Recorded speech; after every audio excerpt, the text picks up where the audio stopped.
Yeah.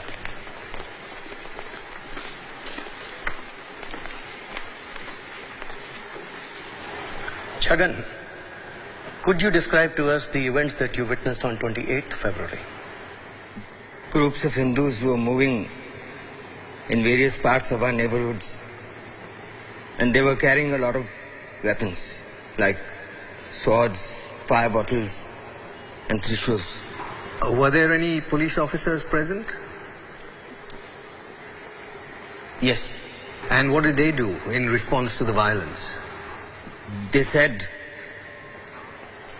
that we have no orders to help you. Excuse me? To the Muslims, not myself. And what did you do? What could I do? It was a huge mob, and they were threatening to kill me. So I told them that I'm a Hindu and showed them the places where the Muslim lived, and they went and killed. I did this to save my own life. Did you attack anyone?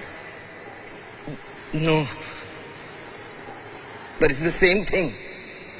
I told them where the Muslims were. I might as well have butchered them all by myself.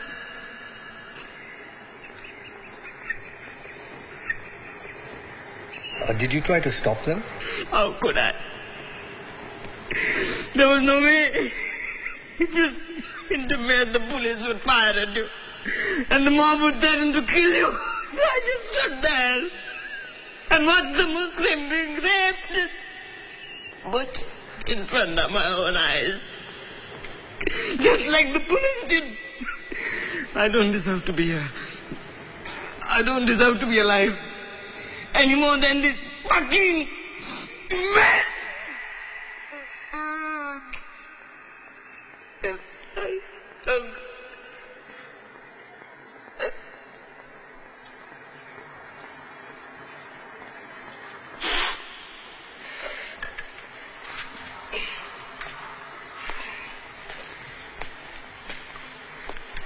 चाचू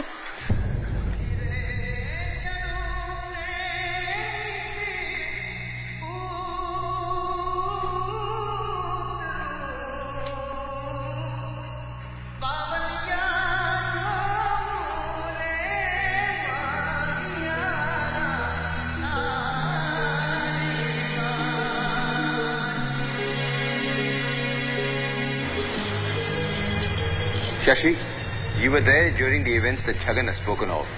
Would you be able to confirm what he said as being true? Absolutely. Every word of it. When you asked the police for help, what did they say to you? We have no orders to help you. We have no orders to help you. We have no orders to help you. We have no orders to help you.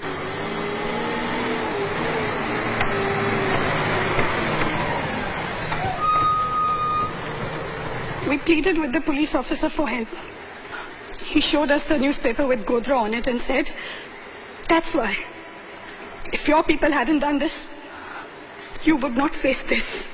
We were called and told us, if you testify, They would kill our families. I said you already have. The mosque was burning. And when I begged the police to call for help, They laughed and pushed me into the mob. We were told help would come. They sent no help. They sent a mob and stood there and laughed as we watched our loved ones getting butchered. I had 10 ambulances ready to go to the mansion because I personally received a call. The police blocked the ambulances and wouldn't allow us to help. One of the officers asked me, "Aren't you a Hindu?" and what did you say? I said, "Yes, I'm a Hindu, but today I'm ashamed to call myself one." I loved watching my daughter laugh.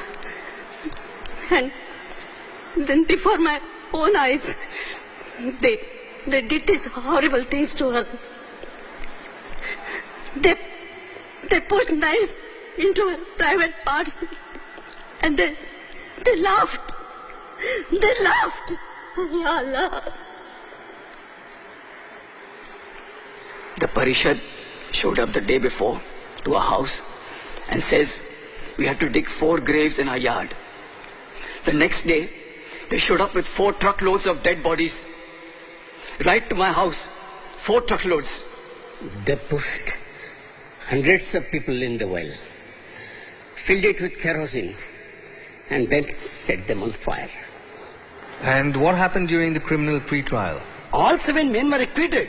And how did the acquittals come about? The prosecutor was a member of the ruling party and also had been charged with 8 accounts of murder himself.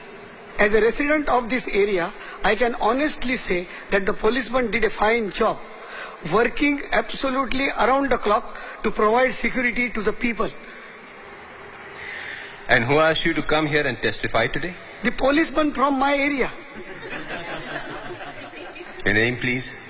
Shehnaz Saris Pitawala. Can you please describe for us the events that occurred on the day of 28th of February? The police announced on the loudspeaker that we were safe and everything was under control. And? As soon as the police left, a huge mob broke into our society. How many? 5,000 to 10,000 people. What? Did she actually sit and count the people? They were coming from all directions and it was impossible to go anywhere. We could not defend ourselves. We had no weapons. We were middle-class families depending on the police to protect us. And they did not do that. So now the police is involved? Yes. Sitting right here is Shankar, a police officer and my husband's friend. He himself attacked us and tried to kill us just because we were not Hindus. There was madness everywhere. Doors that my children could walk through without knocking were shut on us. I begged and I screamed. I requested them to take my children in, to protect them. But the doors remained closed. Then what happened? I lost my son.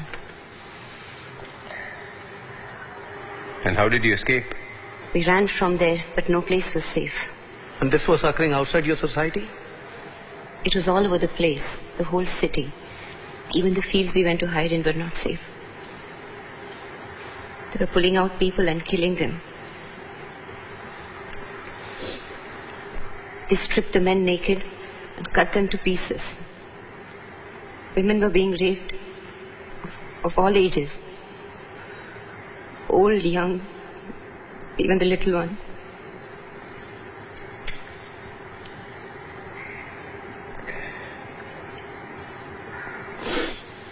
They were cutting their breast, throwing it around. They didn't spare the unborn children. How was I to leave Dilshad alone in all this? Go and look for Farzan. I lost my boy. Your son is your responsibility. Don't talk to me about my responsibility. It was the government's responsibility to see to it that our families were safe and secure. But they did not do that. They failed to do that.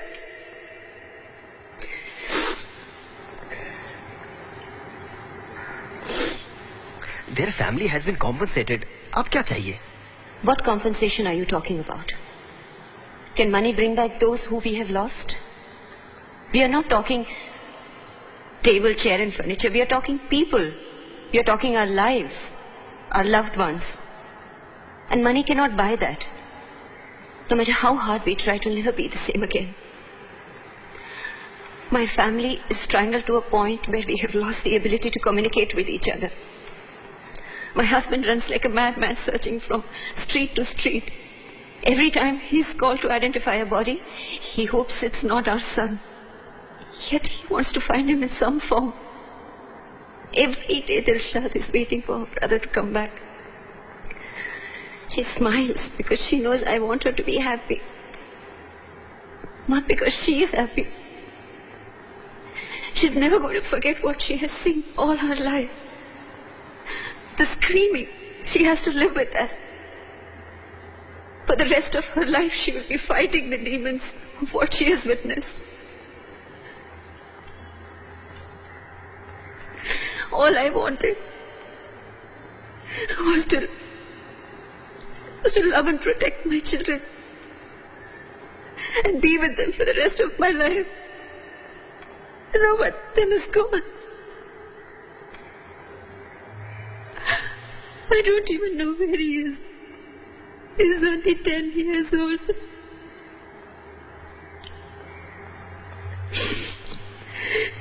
He's fading away from our lives. And I don't want to live with his memories and pictures. I want him. I want to hold my person. I want to feed him. I want to scold him when he does mistakes at school.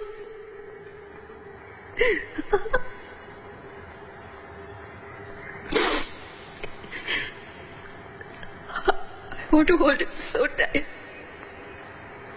that he's never lost again.